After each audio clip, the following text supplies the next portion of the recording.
Docteur Diao Amidou, je suis le coordonnateur national des cadres de la convergence d'action pour le projet Diomaye Président. Vous êtes à Ndiaganiao. Est-ce que vous voulez nous dire pourquoi vous êtes ici?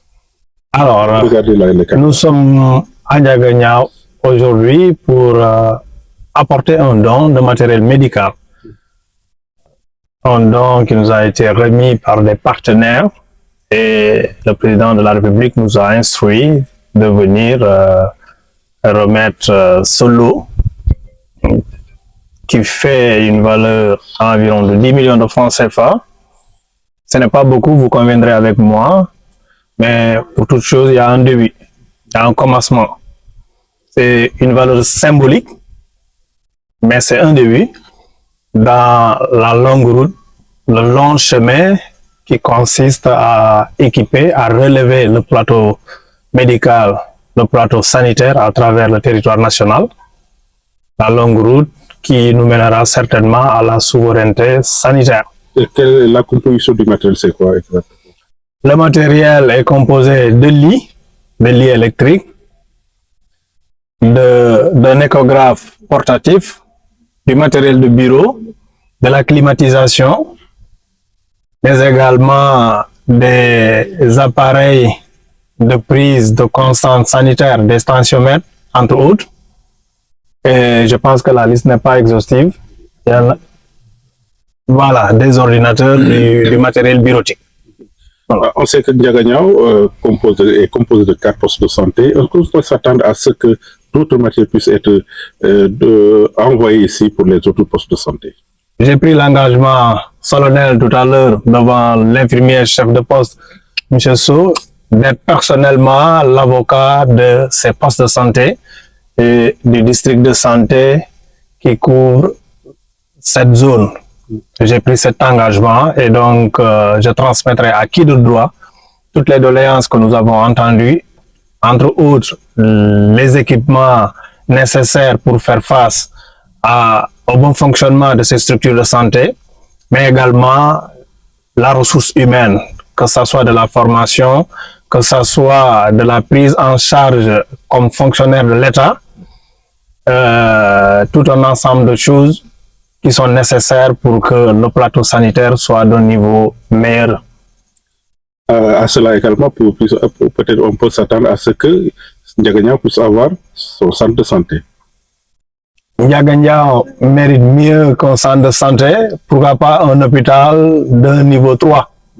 D'autant plus que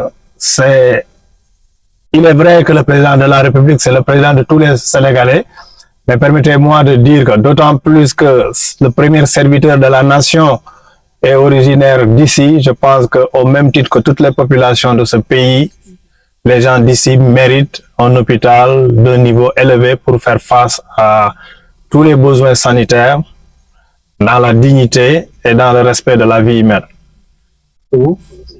Voilà. L'intention bi man docteur Diao laa tudd Diao Amidou à Casamance la donc man maa nekk coordonnateur national des cadres de suñu mouvement politique bi nga xam ne président de la République lañu ko defar pour que ça soit une entité politique sur laquelle peut compter le président de la République et que mu nekk également une locomotive de la coalition Diomaye Président. Entité politique boobu nag dafa tudd convergence d'action pour le projet Diomaye Président. lan ngeen fi di tey ci Ndiaganiao fi poste de santé. dañu fi indi matériel médical d'une valeur de environ 10 millions de francs CFA. Matériel boobu dafa am ay lal pour hospitalisation yi, dafa am échographe portatif mu ànd ak sondam, les sondes, ce qu'on appelle les sondes pour échographe. Je pense qu'il y a deux sondes, une sonde linéaire ak beneen sonde bu ñu tuddee sonde endovaginale ak yeneen matériel tel que ay climatiseur, ay ordinateur, ay matériel pour mobilité mooy des chaises roulantes ak yeneen nga xam ne poste de santé bi soxla na ko lool. waaye poste de santé yeneen yi ñoo ngi ci biir gox bi est-ce que mën nañu xaar ngeen mën na indi yeneen yu mel noonu yóbbu foofu. waaw lu ñu fi indi xeeb nañu ko lool pour poste de santé bi kese poste de santé Ndiaganiao mais jël naa engagement si infirmier chef de poste monsieur Sow que man sama bopp dinaa nekk avocat centre de santé poste de santé yu nekk fii ak centre de santé bi parce que simplement waa Ndiaganiao comme yeneen gox yi à travers le pays am nañu droit am hôpital bu gën a kawe un poste de santé. voilà comme personnel beeg bâtiment yi soxla nañ ko war pour mën a def matériel bi. loolu yëpp si doléance yi la bokk bâtiment yi nga xam ne mun na recevoir beaucoup plus de patients mun na également recevoir ay matériel médical. Ensuite formation personnelle bi ak seen embauchement yi loolu yëpp daal jël nañu engagement incha allah dinañu yóbbu doléance yooyu chez le président de la République le premier serviteur de la nation. Merci beaucoup, docteur. Moi qui vous remercie. Je m'appelle Tening Khadeli. Vous avez accompagné, vous êtes de la délégation d'ailleurs. En tant que femme, du matériel pour les femmes de Ndiaganiao, certainement ça va vous soulager certainement. Oui, le matériel qui a été acheminé ici est essentiellement prévu pour les femmes. On peut dire que c'est extrêmement important pour la prise en charge sanitaire des femmes en période de grossesse parce qu'il y a un matériel échographie. C'est très important et justement, vu l'importance de cette action, nous ne pouvons que remercier les initiateurs de cette action, notamment la CAP, à travers ses partenaires qui ont bien voulu faire ce geste de soutien à l'endroit des populations de Ndiaganiao, précisément à l'endroit des femmes et des enfants de Ndiaganiao. Nous remercions également à travers cela le président de la République, M. Bassirou Diomaye Diakhar Faye, dont la CAP justement est un mouvement pour assurer la visibilité de la vision du président de la République. Certainement, ça va épargner aux femmes de se déplacer jusqu'à Mbourou et à Tchadjaï. Effectivement, tout à l'heure, j'ai entendu dans l'Assemblée les différents intervenants dire que ce matériel est la bienvenue parce que quand on avait les besoins qui devaient être justement pris en charge par ce type de matériel, il fallait se déplacer à 10 km pour pouvoir être satisfait. Donc, si le matériel vient jusque-là, les rejoindre, si le matériel vient désormais, on va dire, habiter ici dans le poste de santé de Ndiaganiao, cela ne peut être que salutaire et cela va justement soulager quelques peines des populations. ci wolof rek nga ñëwaat ci yow en tant que jigéen te matériel presque jigéen ñi la loolu baax na lool ci seen fa bërëb ci seen wàllu wér-gu-yaram. waa li ñu fi indi tey daanaka pour jigéen ñi la jigéen ñi lañ ko gën a jagleel en tout cas surtout bi nga xamante ne dafa nekk matériel échographie te ku nekk xam njëriñu loolee bu jigéen ñi war ne lor donc loolu bu ñëwee fii tey ñu indi ko jagleel ko jigéen ñi.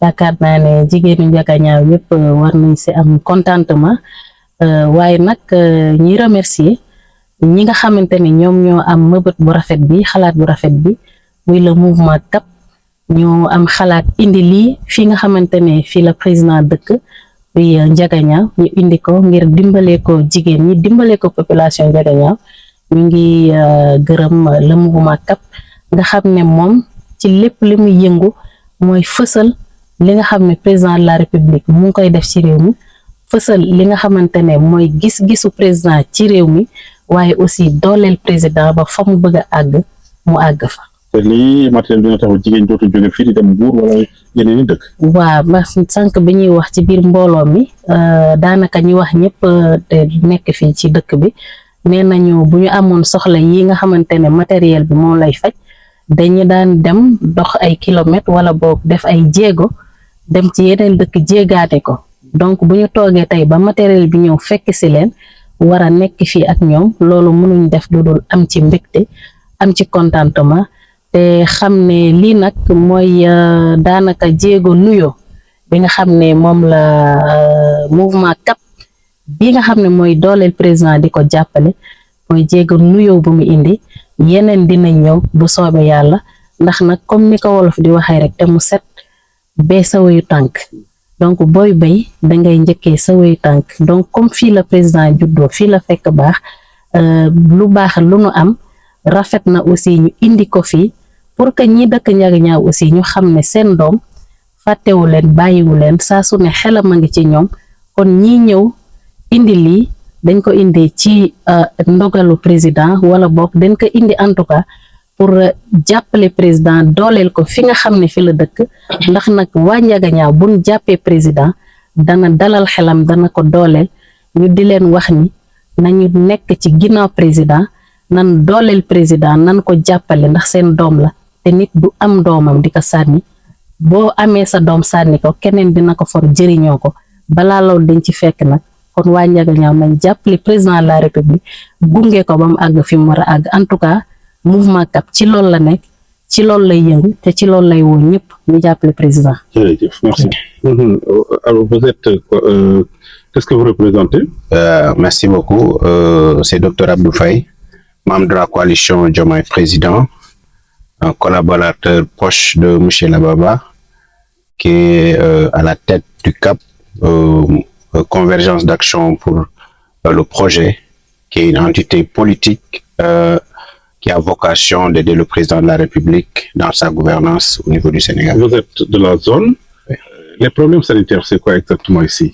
Bon, merci beaucoup. On est de la zone et j'espère qu'aujourd'hui, c'est notre 4e ou 5e dans le cadre d'apporter des matériels médicaux.